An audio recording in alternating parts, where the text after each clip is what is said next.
Hi, welcome to GPs classes. നമ്മൾ 7ാം ക്ലാസ്സിലെ ഹിന്ദിയിലെ 17ാമത്തെ ലെസൻ്റെ ഫസ്റ്റ് പാർട്ടാണ് നോക്കുന്നത്. വീർ കുവർ സിംഗ് എന്നാണ് ഈ ലെസൻ്റെ പേര്. വീർ എന്ന് പറഞ്ഞാൽ വീരൻ, വീരനായ കുവർ സിംഗ് എന്ന് പറയുന്നത് പേരാണ്. ഈ കുവർ സിംഗിനെ കുറിച്ചുള്ള ലെസനാണിത്. आपने सुभद्रा कुमारी चौहान की कविता झांसी की रानी छठी कक्षा में പഠി होगी.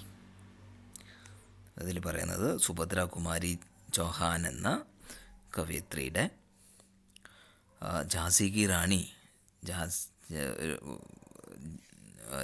റാണീൻ്റെ കുറിച്ചുള്ള പാഠം 6ാം ക്ലാസ്സിൽ പഠിച്ചിട്ടുണ്ടാവും. Is Kavitha may Thakur കുവർ Singh കാ നാം ഭി ആയാ ഹൈ. ഈ കവിതയിൽ, ആ ഝാൻസി കി റാണി എന്ന ആ കവിതയിൽ ഠാക്കൂർ കുവർ സിംഗ്, ഇതിൽ നമ്മൾ ഈ വീർ കുവർ സിംഗ്, ഈ കുവർ സിംഗിനെ കുറിച്ച് കുവർ സിംഗിൻ്റെ പേരും ആ കവിതയിൽ പറയുന്നുണ്ട്. ആപ്കോ കവിത കി പങ്ക്തിയാ യാദ് ആ രഹി ഹോഗി. നിങ്ങൾക്ക് ചിലപ്പോൾ ആ കവിതയുടെ വരികൾ ഓർമ്മ വരുന്നുണ്ടാവും. ഏക് ബാർ ഫിർ സെ ഇൻ പങ്ക്തിയോ കോ പഠിയേ. അപ്പോൾ ഒരു പ്രാവശ്യം കൂടി ആ വരികളെ ഒന്ന് വായിക്കൂ. അപ്പോൾ ഇങ്ങനെയാണ് വരികൾ. ഇസ് സ്വതന്ത്രതാ മഹായജ്ഞ മേ കൈ വീർവർ ആയേ കാം. നാനാ दंतुपंत, तांतिया, चतुर अजीमुल्ला सरनाम, अहमद शाह मौलवी, ठाकुर कुंवर सिंह, सैनिक अभिराम, भारत के इतिहास गगन में अमर रहेंगे जिनके नाम. ഒരു 4 ലൈനാണ്. ഇൻ സ്വതന്ത്രതാ മഹായജ്ഞ മേ കൈ വീർവർ ആയേക്കാം. ഈ സ്വാതന്ത്ര്യ സമരത്തിൽ, ആ സ്വാതന്ത്ര്യ സമരമായ മഹായജ്ഞത്തിൽ ഒരുപാട് വീരന്മാർ നമുക്ക് ഉപയോഗപ്പെട്ടു. അതിൽ പറയുന്നത് കുറേ പേരുടെ പേരുണ്ട്. നാനാ ദന്തുപന്ത്, താന്തിയ, ചതുർ അസിമുല്ല സർനാം, അഹമ്മദ് ഷാ മൗലവി, ഠാക്കൂർ കുവർ സിംഗ്. ഇവിടെയാണ് ഠാക്കൂർ കുവർ സിംഗിനെ കുറിച്ച് പറയുന്നത്. സൈനിക് അഭിരാം, ഭാരത് കെ ഇതിഹാസ് ഗഗൻ മേ അമർ രഹേംഗെ ജിൻകെ നാം. ഇപ്പോൾ ഭാരതത്തിൻ്റെ ഇതിഹാസത്തിൽ, ഹിസ്റ്ററിയിൽ ഇവരുടെ പേരുകൾ അമർ രഹേംഗെ. അമർ എന്ന് പറഞ്ഞാൽ ഇവരുടെ പേരുകൾക്ക് മരണമില്ല എന്നാണ് ആ കവിതയിലെ 4 ലൈന് പറയുന്നത്. അതിൽ ഈ കുവർ സിംഗിനെ കുറിച്ചും പറയുന്നുണ്ട്. യഹാ स्वतंत्रता संग्राम के उसी वीर कुंवर सिंह के बारे में जानकारी दी जा रही है. ഇവിടെ ആ സ്വതന്ത്ര സമര സേനാനിയായ കുവർ സിംഗിനെ കുറിച്ചാണ് ഇവിടെ പറയുന്നത്. सन 1857 के व्यापक सशस्त्र विद्रोह ने भारत में ब्रिटिश शासन की जड़ों को हिला दिया. सन 1857 എന്ന് പറഞ്ഞാൽ 1857 ആ വർഷത്തുണ്ടായ ആ റിവോൾട്ട്, ആ സമയത്ത് 1857 റിവോൾട്ട് ഭാരതത്തിൽ ബ്രിട്ടീഷിൻ്റെ അധികാരത്തിൻ്റെ അടിവേരിളക്കി. അങ്ങനെയുള്ളൊരു റിവോൾട്ടായിരുന്നു അത്. അങ്ങനെയുള്ളൊരു സമരമായിരുന്നു ആ 1857 റിവോൾട്ട്. भारत में ब्रिटिश शासन ने जिस दमन नीति को आरंभ किया उसके विरुद्ध विद्रोह शुरू हो गया था. അപ്പോൾ ഈ ഭാരതത്തിൽ ബ്രിട്ടീഷുകാർ എന്താ ചെയ്തത്? ദമൻ നീതി എന്ന് പറഞ്ഞാൽ സപ്രസ് ചെയ്യുക, എല്ലാവരെയും അടിച്ചമർത്തുക. അങ്ങനെ അടിച്ചമർത്തുകയായിരുന്നു അവർ ചെയ്തുകൊണ്ടിരുന്നത്. അതിന് എതിരായിട്ട് ഉസ്കെ വിരുദ്ധ വിദ്രോഹ് ശുരു ഹോ ഗയ. അങ്ങനെ അതിനെതിരായിട്ടാണ് ആ വിപ്ലവം ഉണ്ടായത്, ആ റിവോൾട്ട് ഉണ്ടായത് 1857 1857 रिवोल्ट। मार्च 1857 में बैरकपुर में अंग्रेज़ों के विरुद्ध बगावत करने पर मंगल पांडे को 8 अप्रैल 1857 को फांसी दे दी गई। ഇതിനെല്ലാം തുടക്കം എന്തായിരുന്നു? മാർച്ച് 1857 ബാരക്പൂരിൽ ഈ ബ്രിട്ടീഷുകാർ എന്ത് ചെയ്തു? ബ്രിട്ടീഷ് അംഗ്രേജോ കെ വിരുദ്ധ ബഗാവത് കർണേ പർ, ബ്രിട്ടീഷുകാരന് എതിരായിട്ട് ഈ റിവോൾട്ട് നടത്തിയതിന് അല്ലെങ്കിൽ പ്രതികരിച്ചതിന് എന്ത് ചെയ്തു? मंगल पांडे को 8 अप्रैल 1857 को फांसी दे दी गई। ആ 8-ാം തീയതി ഏപ്രിൽ 1857 ഈ मंगल पांडे തൂക്കിക്കൊന്നു ബ്രിട്ടീഷുകാർ। 10 मई 1857 को മീററ്റ് में, അപ്പം അങ്ങനെ 10th മെയ് 1857 എന്തു പറ്റി? मीरठ में भारतीय सैनिकों ने ब्रिटिश अधिकारियों के विरुद्ध आंदोलन किया। അപ്പോൾ ഈ ഇന്ത്യയിലെ സൈനികർ ഈ 10th മെയ് 1857 മീററ്റ് യു പിയിലുള്ള സ്ഥലമാണ്, മീററ്റ് में സൈനിकों ने ब्रिटिश अधिकारियों के विरुद्ध आंदोलन, അവർ ഇതിനെ എഗെയിൻസ്റ്റായിട്ട് ഫൈറ്റ് ചെയ്തു. ഫൈറ്റ് ചെയ്യാന്ന് പറഞ്ഞു കഴിഞ്ഞാൽ പ്രതികരിച്ചു, സമരം നടത്തി. ആന്തോളൻ എന്ന് പറഞ്ഞാൽ സമരം നടത്തി എന്നാണ്. और सीधे दिल्ली की ओर कूच कर गए। ദില്ലി മാർച്ച് നടത്തി. കൂച്ച് കർണ എന്ന് പറഞ്ഞാൽ മാർച്ച് നടത്തുക. ദില്ലിയിലോട്ട് മാർച്ച് നടത്തി അവർ. दिल्ली में तैनात सैनिकों के साथ मिलकर 11 मई को उन्होंने दिल्ली पर कब्जा कर लिया। അപ്പോൾ ഡൽഹിയിലെ സൈനികന്മാരും അവരുടെ കൂടെ കൂടിയിട്ട് ഈ ഭാരതത്തിലെ സൈനികരെന്ത് ചെയ്തു? 11th മെയ്ക്ക് എന്ത് ചെയ്തു? उन्होंने दिल्ली पर कब्जा कर लिया, दिल्ली പിടിച്ചെടുത്തു.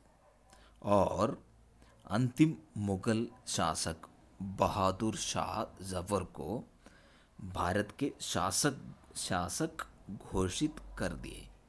അപ്പോൾ അവർ ദില്ലി പിടിച്ചെടുത്തിട്ട് ബ്രിട്ടീഷുകാരായിരുന്നു അപ്പോൾ ഭരണം നടത്തിക്കൊണ്ടിരുന്നത്. പക്ഷേ അവർ ഈ ഭാരതത്തിലെ സൈനികരും ഡൽഹിയിൽ പോയി അവിടുത്തെ സൈനികരും കൂടിയിട്ട് ഡൽഹി പിടിച്ചെടുത്തു. എന്നിട്ട് അവസാനം ഈ ബ്രിട്ടീഷുകാർ വരുന്നതിന് മുമ്പുള്ള അവസാനത്തെ മുഗൾ അഡ്മിനിസ്ട്രേറ്ററായിരുന്നു ഈ ബഹാദൂർ ഷാ ജഫർ. മുഗൾ രാജാവായിരുന്നു ബഹാദൂർ ഷാ ജഫർ. ആ രാജാവിനെ ഇന്ത്യയുടെ ഭാരതത്തിൻ്റെ രാജാവായിട്ട് പ്രഖ്യാപിച്ചു. ഘോഷിത് കർദിയ എന്ന് പറഞ്ഞാൽ പ്രഖ്യാപിച്ചു. യഹ വിദ്രോഹ ജംഗൽ കി ആഗ് കി ഭാന്തി ദൂർ ദൂർ തക് ഫൈൽ ഗയ. അപ്പോൾ ഈ റെവല്യൂഷൻ 1857 ഈ റിവോൾട്ട് ജംഗൽ കി ആഗ് കി ഭാന്തി, ജംഗൽ കി ആഗ് എന്ന് പറഞ്ഞാൽ കാട്ടുതീ പോലെ എല്ലാവിടെയും പടർന്നു. കൈ മഹീനോं तक उत्तरी और मध्य भारत के विस्तृत भूभाग पर विद्रोहियों का कब्जा रहा. അപ്പോൾ അങ്ങനെ ഒരുപാട് പല മാസങ്ങളോളം ഈ നോർത്ത് ഇന്ത്യയിലും അതുപോലെ തന്നെ സെൻട്രൽ ഇന്ത്യയിലും, മധ്യഭാരത് എന്ന് പറഞ്ഞാൽ സെൻട്രൽ ഇന്ത്യ, ഉത്തരി ഭാരത് എന്ന് പറഞ്ഞു കഴിഞ്ഞാൽ നോർത്ത് ഇന്ത്യ. അപ്പോൾ ആ വലിയ ഏരിയയിൽ, ആ വലിയ ഭൂഭാഗ്, വിസ്തൃത് ഭൂഭാഗ് പർ വിദ്രോഹിയോ ക കബ്സാറ. വിദ്രോഹി എന്ന് പറഞ്ഞാൽ ഈ റവല്യൂഷൻ നടത്തുന്ന ആൾക്കാർ അവരുടെ കയ്യിലായിരുന്നു ഒരുപാട് മാസത്തോളം ഈ പ്രദേശം. दिल्ली के अतिरिक्त जहाँ अत्यधिक भीषण युद्ध हुआ, ദില്ലി കൂടാതെ മറ്റ് സ്ഥലങ്ങളിലും ഈ യുദ്ധങ്ങളുണ്ടായി അല്ലെങ്കിൽ സമരമുണ്ടായി. വി കേന്ദ്രത്തെ, അങ്ങനെയുള്ള കേന്ദ്രങ്ങൾ ഏതൊക്കെയായിരുന്നു എന്നാണ് ഇവിടെ പറയുന്നത്. കാൺപൂർ യു പിയിലെ സ്ഥലമാണ്, ലക്നൗ യു പിയിലെ സ്ഥലം, ബറേലി യു പിയിലെ സ്ഥലം, ബുന്ദേൽഖണ്ഡ് യു പിയിലെ സ്ഥലം, ആറ ഇതൊക്കെ ബീഹാറിലെയും യു പിയിലെയൊക്കെ സ്ഥലങ്ങളാണ്. इसके साथ ही देश के अन्य कई भागों में भी സ്ഥാനീയ വിദ്രോഹ हुए. അപ്പോൾ ഇതൊന്നും അല്ലാതെ, ഈ സ്ഥലങ്ങളൊന്നും അല്ലാതെ വേറെയും ഇന്ത്യയിലെ പല സ്ഥലങ്ങളിലും, ഇങ്ങനെ ലോക്കലായിട്ടുള്ള പല സ്ഥലങ്ങളിലും സ്ഥാനീയ വിദ്രോഹ, ലോക്കൽ സമരങ്ങൾ അവിടെയും നടന്നു. വിദ്രോഹയ്ക്ക് മുഖ്യ നേതാവും അതിൽ മെയിനായിട്ടുള്ള നേതാക്കൾ ആരൊക്കെയായിരുന്നു എന്നാണ് പറയുന്നത്. നാനാ സാഹിബ് ഉണ്ടായിരുന്നു, താന്ത്യ തോപ്പെ, ഭക്ത് ഖാൻ, അജിമുല്ല ഖാൻ, റാണി ലക്ഷ്മിബായി, ബേഗം ഹസരത് മഹൽ, കുവർ സിംഗിൻ്റെ പേര് ഇവിടെ വരുന്നുണ്ട്, മൗലവി അഹമ്മദ് അദുല്ല, ബഹാദൂർ ഖാൻ ഓർ റാവ് തുലാറാം थे. ഇതെല്ലാം ആ സമയത്തെ ഈ സമരം നടത്തിയ മെയിനായിട്ടുള്ള നേതാക്കന്മാരായിരുന്നു. 1857 का आंदोलन स्वतंत्रता प्राप्ति की दिशा में एक दृढ़ कदम था. അപ്പോൾ ഈ 1857 ആ റിവോൾട്ട് എന്ന് പറയുന്നത് ഈ സ്വാതന്ത്ര്യത്തിലോട്ടുള്ള ഫസ്റ്റ് അല്ലെങ്കിൽ ഒരു സ്റ്റെപ്പായിരുന്നു, ഒരു ദൃഢമായ ഒരു സ്റ്റെപ്പായിരുന്നു, ഒരു ഉറച്ച സ്റ്റെപ്പായിരുന്നു ആ 1857 रिवोल्ट. आगे चलकर जिस राष्ट्रीय एकता और आंदोलन की नींव पड़ी, उसकी आधार भूमि को निर्मित करने का काम 1857 के आंदोलन ने किया. അപ്പോൾ ആകെ ചൽക്കർ മുമ്പ് പിന്നെ അങ്ങോട്ട് വരും വർഷങ്ങളിൽ അല്ലെങ്കിൽ വരും സമയത്ത് ജിസ് രാഷ്ട്രീയ ഏകത, നാഷണൽ യൂണിറ്റി ഓർ ആന്തോലൻ, ഫുൾ ഇന്ത്യ മൊത്തം നടന്ന ആ സമരം, അതിൻ്റെ ബേസ് എന്ന് പറയുന്നത്, അതിൻ്റെ ആധാരം എന്ന് പറയുന്നത് ഈ 1857 ആ റിവോൾട്ടായിരുന്നു. ഭാരത് മേ സാമ്പ്രദായിക് സദ്ഭാവ് എന്ന് പറഞ്ഞാൽ നാഷണൽ യൂണിറ്റി, നാഷണൽ ഇൻറ്റഗ്രേഷൻ को बढ़ाने की दिशा में भी इस आंदोलन का विशेष महत्व है. അപ്പോൾ ഭാരതത്തിൽ നാഷണൽ ഇൻറ്റഗ്രിറ്റി, ആ ആൾക്കാരുടെ ഉള്ളിൽ ദേശഭക്തിയൊക്കെ ഉണ്ടാക്കാനായിട്ട് ഈ സമരം ഒരുപാട് സഹായിച്ചു. ഇതിൻ്റെ വളരെ വിശേഷമായ, വളരെ അധികം മഹത്വം ആ റിവോൾട്ടിന് ഉണ്ടായിരുന്നു, 1857 റിവോൾട്ടിന്. 1857 के आंदोलन में वीर कुंवर सिंह का नाम कई दृष्टियों से उल्लेखनीय है. അപ്പോൾ 1857 ആ ആന്തോളനിൽ, ആ സമരത്തിൽ വീർ കുവർ സിംഗിൻ്റെ പേരെന്ന് പറയുന്നത് പല ആസ്പെക്റ്റും ഉണ്ട്, അല്ലെങ്കിൽ പല കാര്യങ്ങൾ കൊണ്ട് പ്രസിദ്ധമാണ്, അല്ലെങ്കിൽ എഴുതി ചേർക്കപ്പെടേണ്ട ഒന്നാണ്. कुंवर सिंह जैसे वयोवृद्ध व्यक्ति ने ब्रिटिश शासन के खिलाफ बहादुरी के साथ युद्ध किया. കുവർ സിംഗ് പോലുള്ള വയോവൃദ്ധൻ, വയസ്സായ ആളായിരുന്നു, ബ്രിട്ടീഷ് ശാസൻ കെ ഖിലാഫ്, ബ്രിട്ടീഷിൻ്റെ അഡ്മിനിസ്ട്രേഷൻ്റെ എഗെയിൻസ്റ്റായിട്ട്, ബ്രിട്ടീഷേഴ്സിന് എഗെയിൻസ്റ്റായിട്ട് ബഹാദുരി കെ സാത്ത്, വളരെ ധൈര്യത്തോടെ യുദ്ധം ചെയ്തു. ഓക്കെ, അപ്പോൾ അത് നമ്മൾ ഫസ്റ്റത്തെ പാർട്ട് ഇത് ഇത്രയാണ് നോക്കണുള്ളൂ. അടുത്ത പാർട്ടുകൾ നമുക്ക് അടുത്ത വീഡിയോയിൽ നോക്കാം. Thanks for watching. Please do subscribe, like and share. Thank you.